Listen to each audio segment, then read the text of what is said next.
Hello, everyone, and welcome to Code Blue Series. We are talking about legal remedies today. January is National Human Trafficking Awareness Month, so we wanted to just have some conversations with our key leaders in the county, as well as advocates and programs, just to help us get a better understanding of what's going on around the issue of human trafficking, what you need to know, and how we can further address the issue and hopefully start taking steps to end human trafficking. My name is Denise McCain. I am the director of the Prince George's County Family Justice Center, and I'm joined by two wonderful guests. We have the pleasure of being with the Honorable Aisha Braveboy, who is our state's attorney for Prince George's County, as well as Ms. Llamilet Gutierrez, who is a director of Amara Legal Center, and they can both tell you a little bit more about themselves and their agencies. So I will start with you, State's Attorney Braveboy. If you could just tell us a little bit about who you are and your agency, and more specifically, what you're doing around human trafficking in the State's Attorney's Office. Thank you so much, Denise, and it's a pleasure also being here with my good friend Yami. So thank you for having both of us. So as State's Attorney of Prince George's County, my job, I have a multifaceted job, but part of what we do, which most people know, is to prosecute crimes that occur in Prince George's County. But we also do our part to have a restorative justice system, which includes diversion and interventions, specifically around human trafficking. When I took office as state's attorney, I wanted to create a diversion program for victims of human trafficking. And we were successfully able to do so a little over a year ago, working with various partners throughout our community, which I'm sure we'll get into a little later. But we have a human trafficking diversion program so that those who are victims don't have to go through the trauma of a justice system, but we instead refer them to your agency, the Family Justice Center, to be connected with one of our partners, which includes, of course, Amara Legal, who you'll hear from shortly. So this program has been very successful, and we believe has really changed lives for so many of our victims and survivors of human trafficking. Thank you, State's Attorney Braveboy. And now, Yami, I'm going to call you Yami as well, because we go back, and happy to have you as well as a partner in the Family Justice Center. Tell us a little bit more about you and Amara Legal. Yes, thank you. Thank you both. I'm really honored to be on this panel with the two of you and having this conversation about the diversion program. As you mentioned, Denise, I'm with the Amara Legal Center. I'm their executive director, and we provide legal services to survivors of sex trafficking as well as sex workers. We understand that individuals who are either coerced into engaging in sex work, which is sex trafficking survivors, they will be involved obviously through coercion, but also sex workers engage in it most of the time because of survival, because they can't afford housing, food, and other basic needs, and as a result, they engage in sex work. And we also know that sometimes sex trafficking survivors, after they get out of the life, because they don't have access to employment, housing, they end up going back into sex work voluntarily because that's all that they know, and that's the way that they know that they can get by. And so they engage in survival sex. And that's why this program is so critical, because too often survivors of sex trafficking end up with criminal records and aren't able to obtain employment, to obtain enough money to be able to get housing. And that's why we need to engage these survivors with services and connect them with services instead of criminal records. And that's really what the diversion program does, is we're connecting individuals, whether they're engaged in survival sex or they're being trafficked, that now they're connected to service providers instead of the criminal legal system, which will end up causing more harm in the long run. So I'm really grateful to be involved in this program as well. Right. So, State's Attorney Braveboy, I mean, when we see survivors, I mean, they come to the Family Justice Center, you see them in the courthouse. There are those who would say, well, these are people who are out there on the streets, they're doing this. Why should they be given another opportunity? Why should they not just go through the criminal justice system like everyone else? Why did you feel that having and diversion program was so important. And yes, Yami mentioned some of those things, but Yeah, again, no. I think it's something that people should understand, because we know that these are people who are being arrested for prostitution. So why would you take that on, and why did you think it was important? Well, for a variety of different reasons. Before I became state's attorney, I worked for Children's National Health System, which is the largest pediatric provider here in the metropolitan region. And one of the areas that I unfortunately really got involved with was advocating for young people who were victims of human trafficking. And, I learned so much about human trafficking, and that the average age of an individual who is trafficked is between 12 and 14. That's where they start. And as they grow older, as Yami mentioned, oftentimes they don't know another way.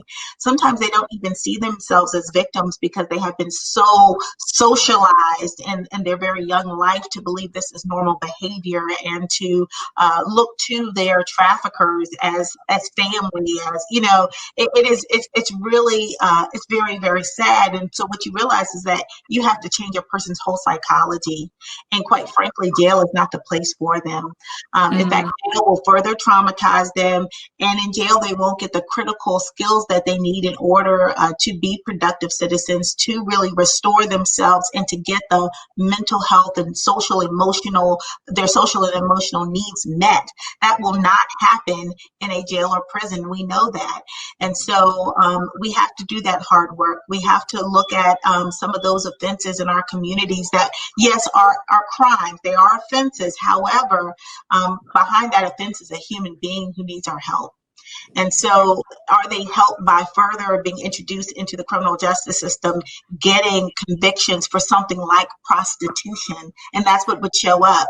How does that affect them psychologically? How does that affect their future job prospects, or their ability to get training and just be restored in our community, so that people will look at them as human beings and not someone who was engaged in sex work?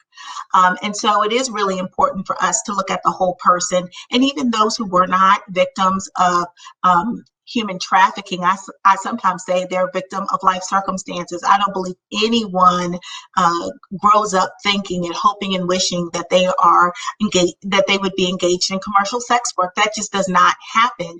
And they're there because of certain societal needs that have not been met, like education, healthcare, whether it is mental health or even sometimes physical health needs that they might have.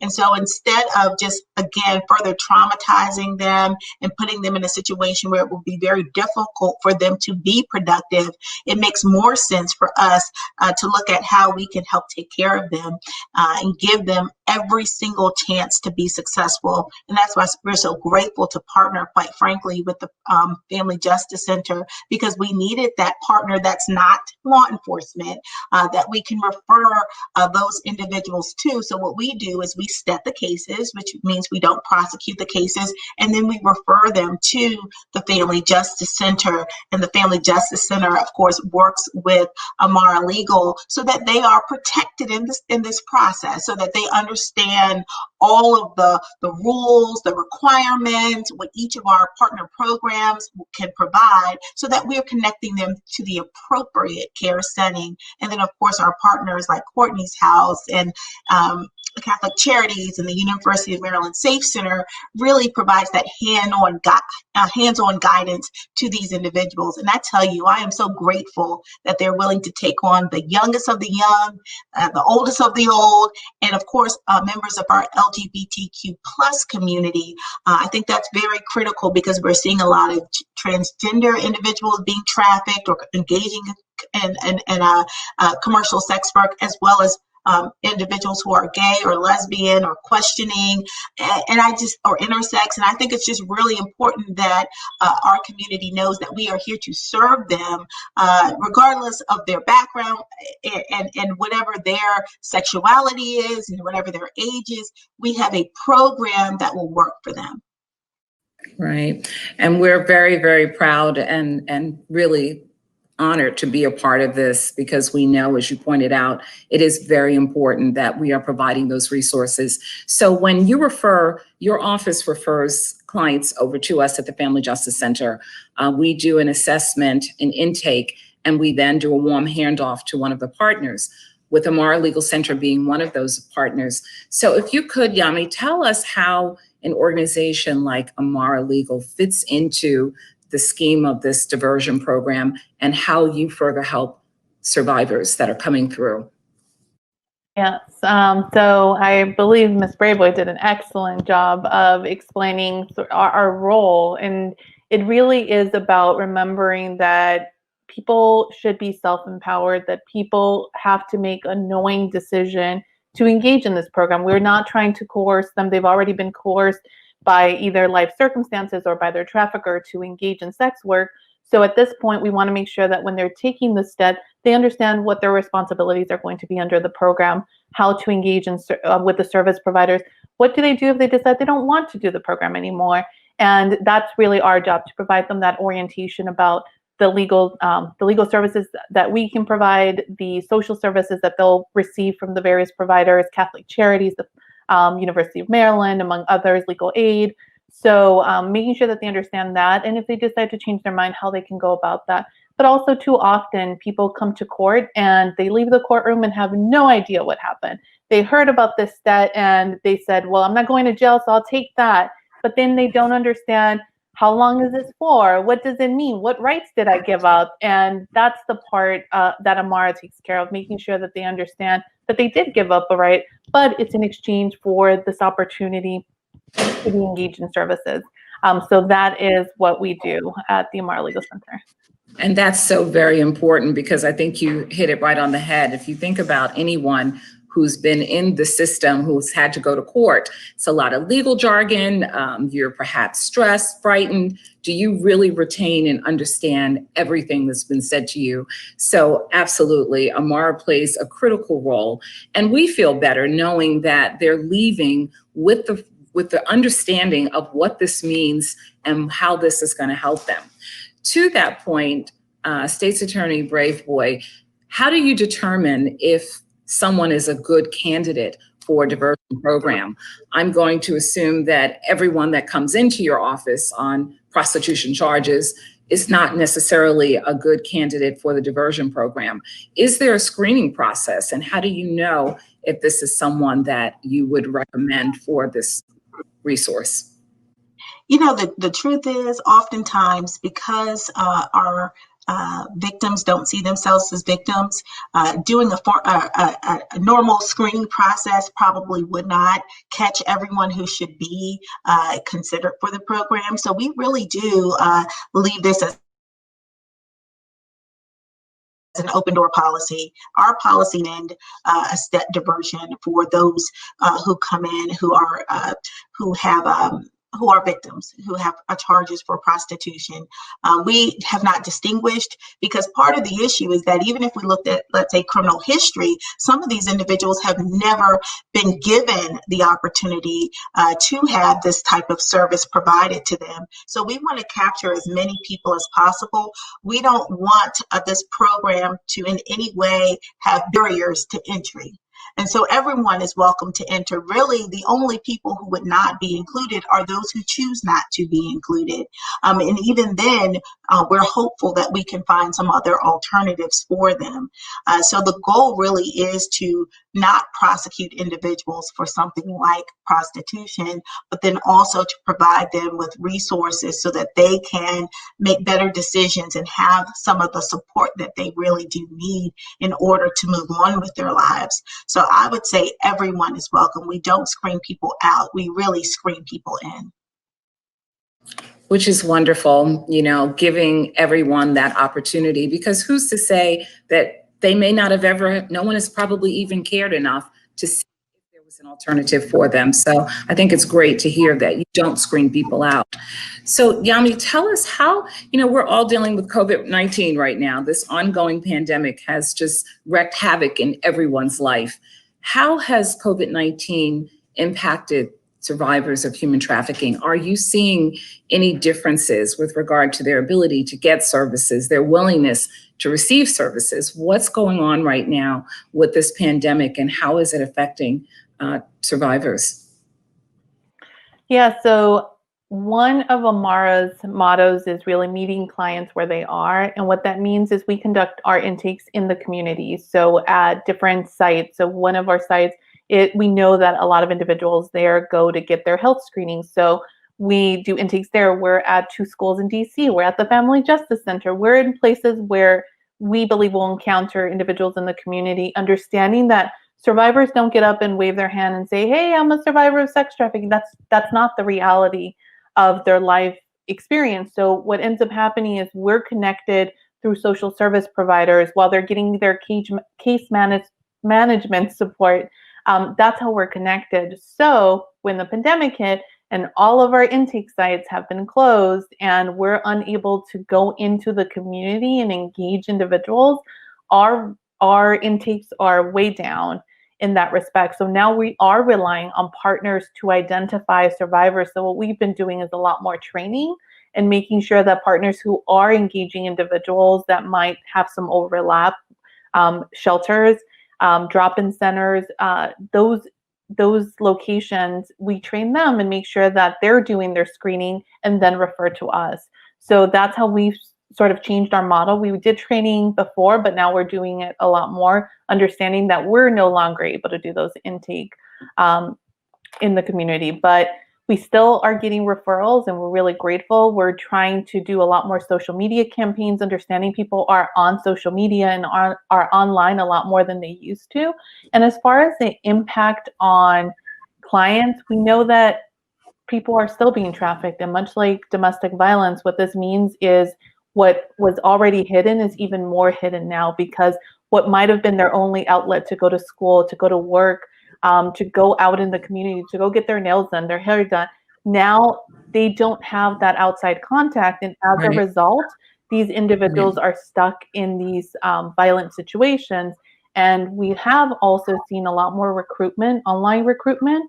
So especially among youth, that means now they're doing pornography and being forced into pornography instead of sex. It's still a type of sex work, but it's not intercourse. So those are the differences that we're seeing. Yeah. And I'm so happy you brought that up, Yami, because we are actually seeing an increase in the number of child pornography cases that our office is handling. And we saw that increase grow over the pandemic. So you think there's a correlation between the two? Oh, absolutely. Interesting. That is interesting. Yeah. And I guess, those are the types of things that we don't necessarily know. And of course, it's important because this is a business, right? And traffickers got to make that money one way or the other. And if it now comes down to, pornography because they can't be out in the streets, it's happening. So State's Attorney Braveboy, before we wrap up, what are some of or just really with this program, what is your long-term goal? What would you like to see as a result of this resource that you've brought into your office, which is, again, it's a tremendous service. What would you like to see? You know what? I'd like to just continue to see success stories. I'd like to see those who have gone through the program and who are not only survivors, but thrivers be able to come back and help those that are just coming into our doors. And so we really want this program to continue to grow. We want individuals to know and understand that we are not asking whether or not they are citizens, if they are legally here in our communities. We don't care about, again, your sexual orientation. I mean, we care in terms of making sure that we are meeting your needs, but we don't turn folks away because of their sexual orientation or their gender identity. We are here for every single person. And so I think continuing to grow our outreach into the community, but also for those who have successfully gone through the program, ensuring that we have appropriate job placements for them. Our next phase, we've actually been in contact with a number of our trade unions who are very interested in providing job training and job placement for our survivors. They're very excited about that.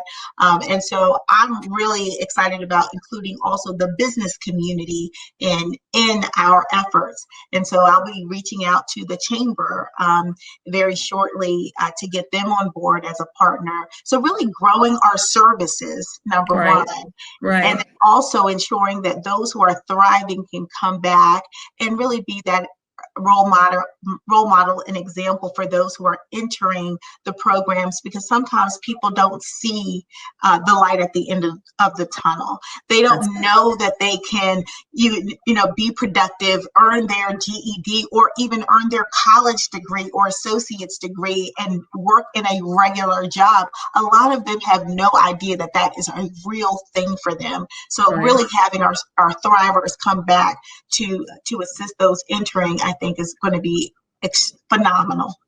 Absolutely. And I agree with you, because sometimes it takes individuals that have been through it to Mm-hmm. really help those get to the place that they are. It's easy for you, me, professionals who have never lived that life to tell them what they can do when we don't know anything about where they've been. So it is so important to have those who've been there to be that role model and mentor, as well as the fact that you bring up the business community, which I think is just key, because we know that they're going to need jobs, and where better to get them from those who are employing people. So marvelous and wonderful, wonderful strategies. So thank you for that. You're doing a great job, and we really appreciate that.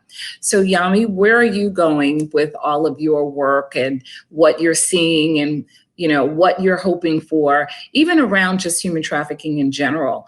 Are you seeing that this issue is getting the attention that it needs? And I think that's one of the problems, as I said on another interview, that, I think we don't understand the scale of this issue, just how prevalent it is, and is right here hiding in our backyards, that we need to do more. What are you seeing, and what do you hope for moving forward?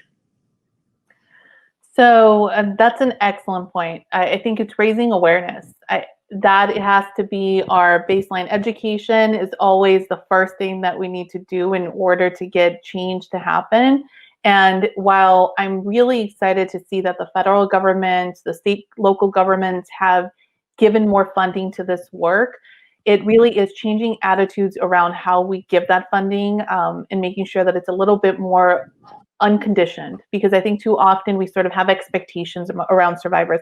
Well, yes, we'll give you services, but only if you're going to show up between these hours and at these times. And so really educating service providers not to engage in sort of this tit for tat service provision, and really removing ourselves from this paternalistic culture of service provision. But in addition to that, educating community members that survivors are not in chains, survivors are not behind bars, survivors aren't bar-coded, that survivors are walking down the street during non-pandemic times, might be the person getting their nails done next to you, might be at the grocery store behind you. Survivors don't look a certain way. What we do know, though, however, and part of what we're using our end of the year giving to do, is educate the community about, what do survivors look like? At Amara, we serve about 175 individuals each year. And of those 175, 75% of them are Black and brown women. And so understanding who's doing the buying, who's doing the engaging in sex work, and how are we exploiting these communities and why, and understanding the systemic racism that has resulted in this oppression. So really it's about educating the community about what sex trafficking looks like, who is being affected, and what individuals can do to change policies. And I think Ms. Braveboy has done great work with this program, understanding that we have to be inclusive. We can't set these restrictions, because then we end up weeding people out who haven't been identified. So that's what I hope to see, just more change in the culture around how we treat survivors, and also just more education and awareness raising in the community.